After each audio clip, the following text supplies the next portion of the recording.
श्री गणेश दत्त गुरुभ्यो नमः। चैतन्य शाश्वतः शांतो व्योमातीत निरंजनः बिंदुनाद कलातीत तस्मै श्री गुरुवे नमः। परमपूज्य सद्गुरू श्री रामकृष्ण क्षीरसागर स्वामींना वंदन करून संघटित सत्संग मंडळांच्या या गुरुकार्यातील मोहिमेमधल्या 2194व्या भागाचं मी पठण करीत आहे। आज वैशाख शुद्ध द्वादशी मंगळवार दिनांक 28 एप्रिल 2026। अमृत कलश पुष्प 9 यातील सृष्टी रचना या अध्यायाचे पठण सुरू आहे। परमपूज्य सद्गुरू आपल्या प्रासादिक वाणीतून या अध्यायाच्या पुढील भागात म्हणतात, धर्म हा शब्द ध्रुव धातूपासून तयार झाला। धारण करणे असा त्याचा अर्थ होतो। काय धारण करायचे तर त्रिकालाबाधित चांगले विचार धारण करून ते आचरणात आणणे।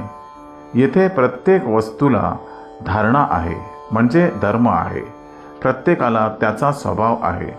पृथ्वीचे फिरणे, सूर्यचंद्राने प्रकाश देणे, नद्यांनी वाहणे, झाडांनी फळे फुले देणे, साखरेचा गोडवा व मिठाचा खारटपणा हा त्या प्रत्येकाचा धर्म आहे।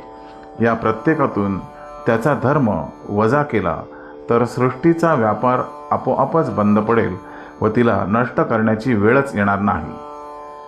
सृष्टीच्या उत्पत्तीपासून ते अंतापर्यंत धर्मच बरोबर असतो।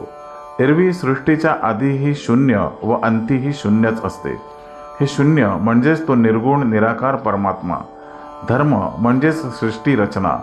ही रचना भगवंताच्या इच्छेतूनच झालेली आहे व तिचा शेवटही त्याच्या इच्छेनेच होणार आहे।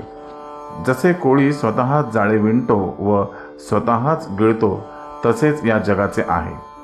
त्या भगवंतानीच या जगाचा खेळ मांडला आहे व तेच हा खेळ संपवणार आहेत। हे सत्य ज्ञानी लोक जाणू शकतात। 11 लय। या विश्वात उत्पत्ती आहे म्हणूनच स्थिती आहे आणि स्थिती आहे म्हणून लयही आहे। या ठिकाणी लय याचा शब्दशः अर्थ घ्यायचा नाही तर लय म्हणजे सर्वस्वाचा नाश नाही। भगवंत जे जे उत्पन्न करतात त्याचा नाश ते स्वतःच कसा करतील। सृष्टी रचनेत शिवाने लयाची भूमिका स्वीकारली आहे। त्याचे एकट्याचेच वास्तव्य हे स्मशानभूमीत आहे। शिव हे देवांचे देव आहेत। शिवाय आशुतोष म्हणजे थोड्या भक्तीने संतुष्ट होणारा हे त्याचे रूप आहे। ते लय कसे करतील। स्वतः भगवंताने सृष्टी निर्माण करून नंतर भूचर, जलचर, नभचर आणि उभयचर प्राणी निर्माण केले। परमेश्वराची शेवटची उत्कृष्ट उत्पत्ती म्हणजे मानव होय। भगवंताकडे मानव रक्षणाचे कार्य आहेच। शिवाय मानवाला देखील स्वतःच्या रक्षणाचे पूर्ण ज्ञान व्हावे म्हणून जन्मासोबतच त्याला मन व बुद्धी दिलेली आहे। तसेच खोल विचार करून विकास करण्यासाठी संधी उपलब्ध करून दिलेली आहे। ज्या भगवंताने सृष्टीची उत्पत्ती केली ते तिचा नाश कधीही करणार नाहीत। लय म्हणजे नूतनीकरण। भगवंताने गीतेत सांगितले आहे की वासांशी जीर्णांनी यथाविहाय नवानि गृह्यति नरोपराणी तथा शरीराणी विहाय जीर्णान्यन्यानी संयती नवानी देही। हेच सत्य आहे। आत्मा हा जीर्ण वस्त्र टाकून देऊन पुन्हा नवीन वस्त्र धारण करतो। याचा अर्थ आत्मा स्थूल देहाला सोडून आपापल्या कर्मानुसार नवीन योनीत जन्म घेतो। तो कधीही मरत नाही, तो अमर आहे। पुढे भगवंतांनी हेही सांगितले की नैनं छिंदन्ति शस्त्राणि नैनं दहति पावकः न चैनं क्लेदयन्त्यापो न शोषयति मारुतः। आत्मा अमर आहे, त्याच्यावर कशाचाही परिणाम होत नाही। याचाच अर्थ शिवाकडे नूतनीकरणाचे काम दिले आहे। जे जे निर्माण होते ते पूर्णत्वाने कधीच नष्ट होत नाही। त्याचा अंश हा शिल्लक राहतोच, त्याचे केवळ स्वरूप बदलत राहते। भगवंताने सृष्टी रचना करताना सर्वात आधी जलचर निर्माण केले। भगवंताच्या अवतारांचाही विचार केला तर आधी मत्स्य अवतार झाला, नंतर कुर्म, वराह, नंतर नरसिंह अवतार झाले। या अवतारांचे शेष आजही शिल्लक आहेतच। मग नष्ट होणे हा शब्द कितपत योग्य ठरतो ते तुम्ही पहा। निसर्गाची सत्ता ही लहरी आहे, ती नियतीच्या हातात असते। येथे कधी काय घडेल हे सांगता येत नाही. भूकंप, प्रस्तरभंग, उल्कापात, आकाशस्थ ग्रहगोल एकमेकांवर येऊन आदळणे, या सर्व नैसर्गिक घटना घडतच राहणार. आपण फक्त भगवंताने निर्माण केलेल्या या पृथ्वीवर 2 पायांवर उभे असतो. त्यातही केव्हा तोल जाऊन पडू हे सांगता येणार नाही. अशा स्थितीतील मनुष्य निसर्गावर काय मात करणार? निसर्गाचा नियमच आहे की चराचरातील प्रत्येक गोष्ट ही कालबाह्य होते.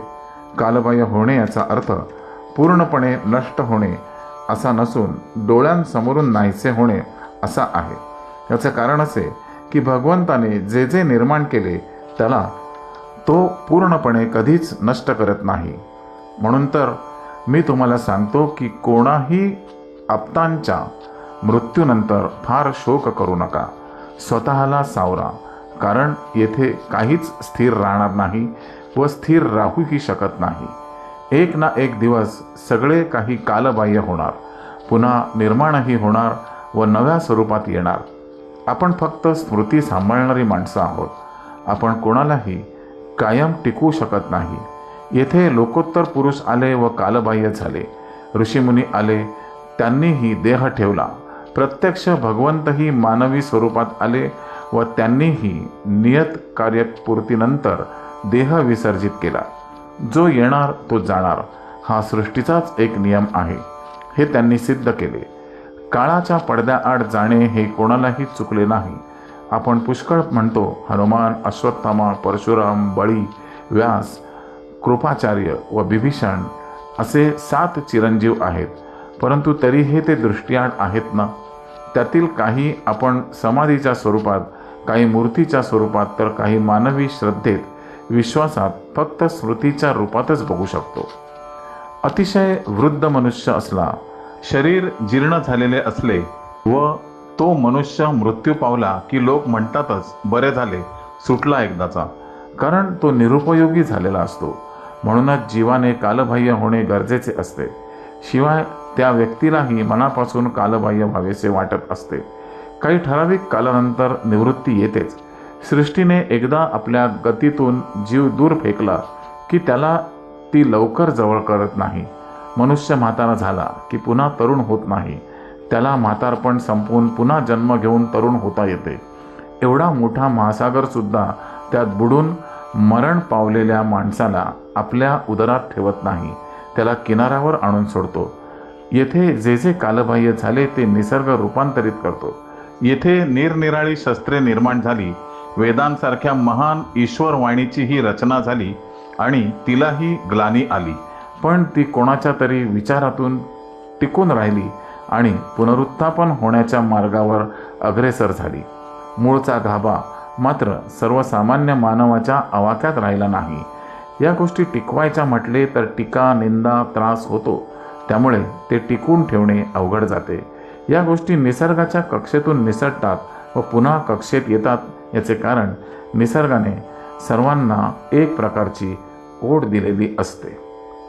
श्री गुरुदेव दत्त. गुरुबंधू आणि भगिनींनो, आजचे हे पठण परमपूज्य सद्गुरूंच्या चरणी सादर अर्पण. पुढील भागासाठी पुन्हा भेटूया उद्या सकाळी 6 वाजता. श्री गुरुदेव दत्त.